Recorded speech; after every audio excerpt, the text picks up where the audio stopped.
नमस्कार साथियों, GS and English talks official YouTube channel पर आप सभी का एक बार फिर हार्दिक अभिनंदन और स्वागत है।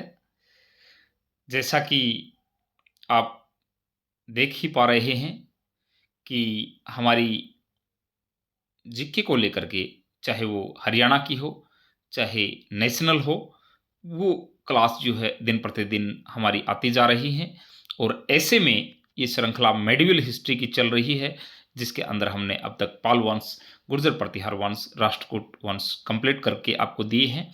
आज जो है it's the turn off Chola dynasty, तो चोल वंश को आज हम डिस्कस करने वाले हैं। तो सभी स्टूडेंट्स, यदि आपने चैनल को सब्सक्राइब नहीं किया है अभी तक, तो आप प्लीज़ चैनल को सब्सक्राइब कर लें, वीडियो को लाइक और शेयर ज़रूर कर लें, ताकि इसी तरह से हमारा मनोबल बढ़ता रहे और दिन प्रतिदिन बड़े अच्छे फैक्ट के साथ जो है वीडियो आपके लिए आती रहे। तो साथ के साथ हमारी इंग्लिश की क्लासेस यानी कि भी जल्द ही आने वाली है। हालांकि शॉर्ट्स में जो है वन वर्ड सब्स्टिट्यूशन दिन प्रतिदिन डलने लग गए हैं, तो आप वो भी देखते रहिएगा। और हरियाणा जी के हमारी चैनल पर चल ही रही है, तो ये सारी चीज़ें जो हैं चल रही हैं, और आप इन सभी चीज़ों को दिन प्रतिदिन हमारे साथ जुड़ करके जो है कंठस्थ कर सकते हैं, या फिर इन चीज़ों को रिवाइज कर सकते हैं। चलिएगा, चोल वंश की आज हम बात करेंगे, और चोल वंश के भी 2 से 3 पार्ट आएँगे।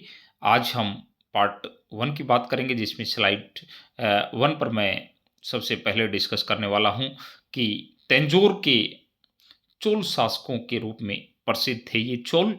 यानी कि चोल वंश में यदि मैं शुरुआत करूँ, तो स्टार्टिंग में आप कह सकते हैं कि जो चोल थे, वो तंजौर के चोल शासकों के रूप में प्रसिद्ध थे।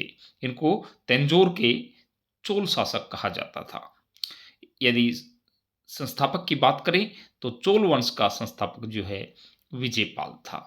जिस प्रकार से पाल वंश का गोपाल हमने बताया, राष्ट्रकूट वंश का आपको जो है हमने दंतीदुर्ग बताया, और प्रतिहार वंश का हमने आपको जो है संस्थापक के तौर पर हरिश्चंद्र बताया था। तो इसी तरह से आपको इस चीज़ का भी पता हो, यानी कि पीछे भी आप जाते रहिएगा और देखते रहिएगा कि किस वंश का संस्थापक कौन है।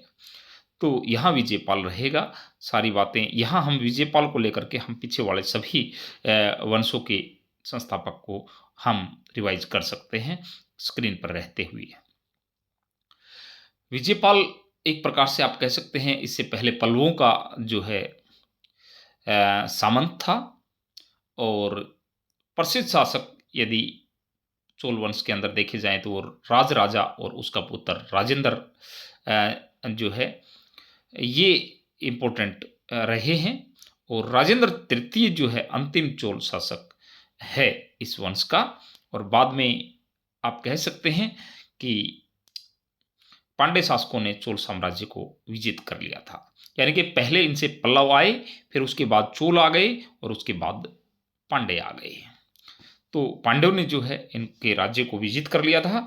और एक इम्पोर्टेंट बात यूपीएससी ने भी क्वेश्चन पूछा है, अगरहट्टा एक वर्ड है जिसका मतलब फारसी पहिया होता है, ये सिंचाई की व्यवस्था में काम आता है। तो ये भी क्योंकि टर्मिनोलॉजी को लेकर के जो है बड़े आजकल क्वेश्चन होने लग गए हैं मेडिवल हिस्ट्री के अंदर, या फिर एंशियंट हो, तो आप टर्मिनोलॉजी जहाँ पर भी आती है, कोई भी टर्म आती है, तो आप बिल्कुल थोड़े से सजग हो जाया करिएगा, थोड़े से अटेंटिव हो जाया करिएगा, क्योंकि यहाँ से क्वेश्चन बनने की पूरी पूरी संभावना होती है। तो ये सारी बातें जो फैक्ट आपके सामने 5 से 7 या 10 आ चुके हैं, अगले स्लाइड पर आपको जो है और फैक्ट देखने को मिलेंगे।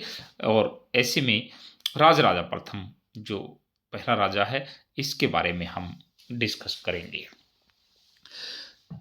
दक्षिण का बड़ा क्षेत्र साम्राज्य में विलीन कर लिया इन्होंने, यानी कि दक्षिण के अंदर विस्तार की नीति को आगे बढ़ाते हुए दक्षिण का इलाका जो है अपने साम्राज्य में मिलाया राजराजा प्रथम ने। और चेर शासक हों या पांड्य शासक हों, इनको भी इसने साथ में हराया। जिस प्रकार से मैंने पहले बताया है, राष्ट्रकूट चोल राष्ट्रकूट, प्रतिहार और पाल, इनका त्रिपक्षीय जो है संघर्ष चलता रहता था। इसी प्रकार से चोलों ने भी जो है चेर और पांड्यों को हराया। इनके साथ इनके युद्ध चलते रहते थे और मालदीव द्वीप जो है उसको जीत लिया था इन्होंने। राजा राजा प्रथम के बारे में ये बात आप ध्यान रखेंगे। और शैलेंद्र शासक जो थे उनके विरुद्ध, एक शासक के विरुद्ध जो है शैलेंद्र शासक, उसके विरुद्ध भी जो है नौसैनिक अभियान इन्होंने किया। और 1010 ईस्वी में तंजौर में शिव को समर्पित राजेश्वर मंदिर या बृहदेश्वर मंदिर का निर्माण करवाया। बहुत इंपॉर्टेंट फैक्ट है ये, राजराजा प्रथम के द्वारा। कहाँ पर? तंजौर में शिव को समर्पित है ये मंदिर। राजेश्वर मंदिर कहें, बृहदेश्वर मंदिर कहें, एक ही बात है। और द्रविड़ शैली में है, ये भी ध्यान रखें आप। और 1987 में जो है यूनेस्को की लिस्ट में भी ये शामिल, काफ़ी सारी बातें आ गई हैं इस राजेश्वर मंदिर को लेकर के।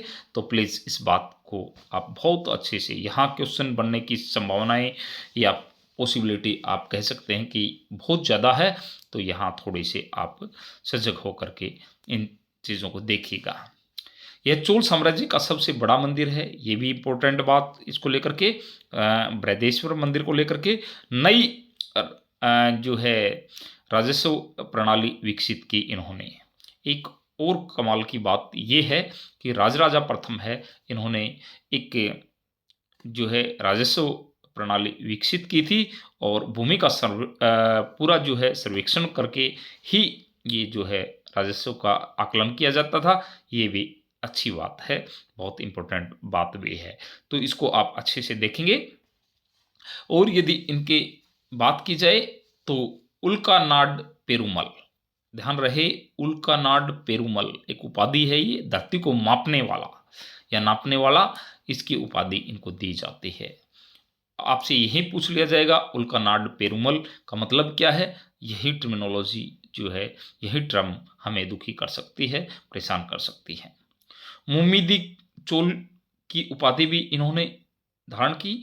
जयकोंड एवं शिवपाद शेखर की उपाधियां भी इन्होंने धारण की। ये 3-4 उपाधियां भी दे देगा तो भी, यदि हमने नहीं पढ़ा है, मुमिदी चोल, जयकोंड एवं शिवपाद शेखर, उल्कानाड पेरुमल, ये चारों उपाधियां जो हैं आप देख सकते हैं। सारी 3-4 उपाधि मिलाकर के कह देगा और उधर से 4-3 राजा दे देगा, तो यह भी हमारे लिए जो है बड़ी मुसीबत खड़ी कर सकता है। तो प्लीज़ इन उपाधियों को भी ध्यान रखिएगा जो राजराजा प्रथम को दी गई थी।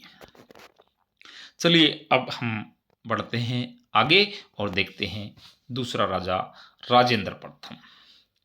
राजेंद्र प्रथम 1014 से लेकर के 1044 यानी कि 44 तक, 1044 तक ये रहे और राजराजा का पुत्र ही था जिसने श्रीलंका पर विजय प्राप्त की।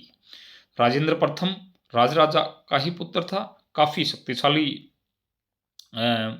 राजा था, राजराजा, और उसका बेटा रहा राजेंद्र प्रथम जिसने श्रीलंका को भी जीत लिया, क्योंकि साउथ तक तो इनके पिता चले ही गए थे। चोल नौसेना को मजबूत किया।